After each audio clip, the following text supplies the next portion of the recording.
Along with Dracula, I think Dickens's A Christmas Carol might be one of the most adapted stories of all time. And just like with Bram Stoker's novel, there's too many weird and different takes for us to count them all. There's a Mr. Magoo version, there's a Mickey Mouse version, there's even a Metroidvania game based on the tale. Is that any good, by the way? Well, for this Christmas, I thought I'd take a look at two versions of A Christmas Carol that I'm pretty fond of. 1988's Scrooged, starring Bill Murray, and 1992's The Muppet Christmas Carol, starring Michael Caine. Since I'll be reviewing two movies, I won't be as in-depth as usual.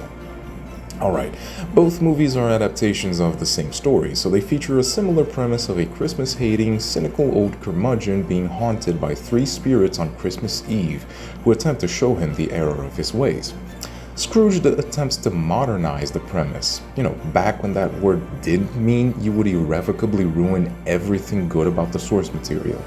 Here, Bill Murray plays Frank Cross, a television network executive obsessed with making sure his broadcast of A Christmas Carol is successful. Frank is your typical 80s businessman archetype, self-absorbed, treats everyone like trash, so on and so forth. At first, it seems like right up Bill Murray's wheelhouse of cynical dickheads. But then something magical happens. Frank gets visited by the spirits, right? And Murray acts. Like, Frank doesn't react with Murray's usual deadpan delivery. No, he starts screaming in horror, flailing about, just very intense physical work. Something Bill Murray hasn't done in, 30 years at least? I feel like that alone makes the movie worth a watch, honestly. The guy evidently cared about the project. And this brings me along to some relevant behind-the-scenes stories. You see, the movie had a troubled shooting, with Bill Murray and director Richard Donner, yes, the Superman guy and also the Goonies guy, clashing over its direction and script. I don't know who wanted to do what exactly, but you can kinda see it in the final product. The movie sometimes is very mean-spirited, with adult humor and just grisly stuff like the zombified corpse who first visits Frank. But then other times it becomes very heartfelt and even somewhat sappy, I'd say. I'm a guy who can appreciate stories that change tones radically, so I'm mostly fine with it, and I can enjoy both the darker and lighter moments, but I can imagine people who are more strict about this kind of stuff would have a problem with it. But I said I'm mostly fine with the changes, and well, one of the things Bill Murray pushed for was a greater focus on the romantic aspect. The Scrooge character in these adaptations usually has a long-lost lady love that contributed to his current sour mood. Scrooged is no different, giving Frank a love interest played by the adorable Karen Allen, Marion from Indiana Jones. I'm gonna be honest, I didn't really care for the romance, especially because it goes in the exact way you expect it to. Frank apologizes and the two of them end up together. The end. The original story and some of the adaptations make it so Scrooge never reunites with his lost love. It makes the story more tragic, but also more poignant, I feel. Scrooge doesn't get everything he wants, but that's the point of the story. Appreciate what you have. By expanding the romantic subplot and making Frank end up with his old sweetheart, I feel like that aspect of the story is diminished a bit. From my point of view, the movie would be much improved if you just cut out some of the romance scenes and gave that screen time to side characters, such as Frank's secretary Grace, played by Alfred Woodard, and Elliot Loudermilk, played by Bobcat Goldthwait. Okay? Basically, they split the character of Bob Cratchit into two different people here. One more dramatic, which is Woodard's character, and the other more comedic, with the actor playing Elliot doing a weird Barney Gumble impression a lot of the time. Both do their jobs well, and their stories are more in keeping with both the original story and the modernized 80s comedy retelling the movie goes for. As always, the ghosts are standouts here, and I really want to bring up how awesome some of the makeup and special effects for these guys are. The 80s were just a magical time when even family movies had Friday the 13th zombie effects.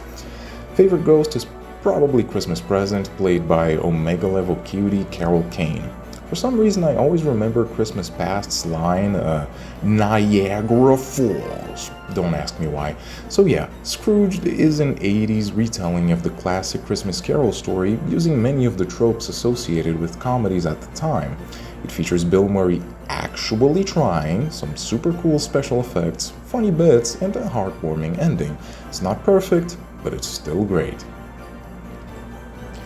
Now, you might be saying, oh, of course, Scrooged isn't perfect. What movie is? Muppet Christmas Carol. Muppet Christmas Carol is a perfect movie. I am serious. The premise of the movie is, what if we adapted A Christmas Carol, but with the Muppets? But we still played it straight, and it executes that idea perfectly. There isn't a section, a scene, a story beat I would change if I were making this movie. It's actually and unironically impeccable. Strangely, this is one of the most faithful adaptations of Charles Dickens' original story, with several beloved Muppets making appearances playing the classic roles, such as Kermit as Bob Cratchit, or Fozzie Bear as Mr. Fezziwig, or Fozziewig as they rename him, the lovable bastards. The story is told by Gonzo and Rizzo, but the one holding this movie together is Michael Caine. Michael goddamn Caine. You know what a terrible, spoiled, entitled celebrity would do? Scoff at the idea of acting in a kids movie with puppets and half-ass his performance. You know what a real legend would do? Recognize he's acting in an adaptation of one of the most seminal works of English literature from the past 500 years and give it his absolute best. Caine could have gotten away with going, oh haha, funny puppet movie, whatever.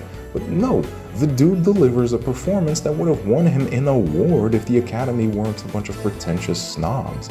There's some absolutely gut-wrenching sequences in this movie that Caine plays 100% straight. If you're afraid of the movie being oddly dark and unfit for kids from what I'm saying right now, don't worry. All of the more serious moments are offset by endlessly charming and endearing Muppet sequences. Muppets are just cool, I've said this before, and the Muppets are royalty within that field. Humor that's fit for the whole family, a nice, cozy Christmas atmosphere, great musical numbers, and puppetry that's second to none. Muppets is one of the most consistently great franchises ever, and it was thanks to stuff like Christmas Carol that they got that reputation. Other than that, I mean, the plot is genuinely one of the most faithful adaptations, like I said before, so you already know the general details of the plot. Suffice to say, this is a fantastic adaptation of the original text. It's so great that I can just tell you to watch it. In closing, Scrooged and Muppets Christmas Carol are two adaptations of the same story that go in wildly different directions. I'll say that Muppets takes the win for the better movie, but both of them are a wonderful time, and I always make sure to watch them around the Christmas season. Check out both of them if you haven't yet. They're guaranteed to put you in that spirit of hope and gratitude that Christmas is all about. Well, that's the end for the video today, and I just wanted to give a quick update. I think video making is going to become strictly a hobby for me. So starting with 2025, I won't even attempt to post a review every week. It's just not feasible for me, I'm afraid. I'll post a review when I find something I really enjoy and I feel like I have something to add to the conversation.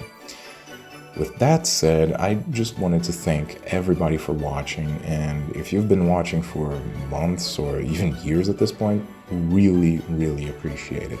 Merry Christmas, Happy Holidays, and I'll see you next time.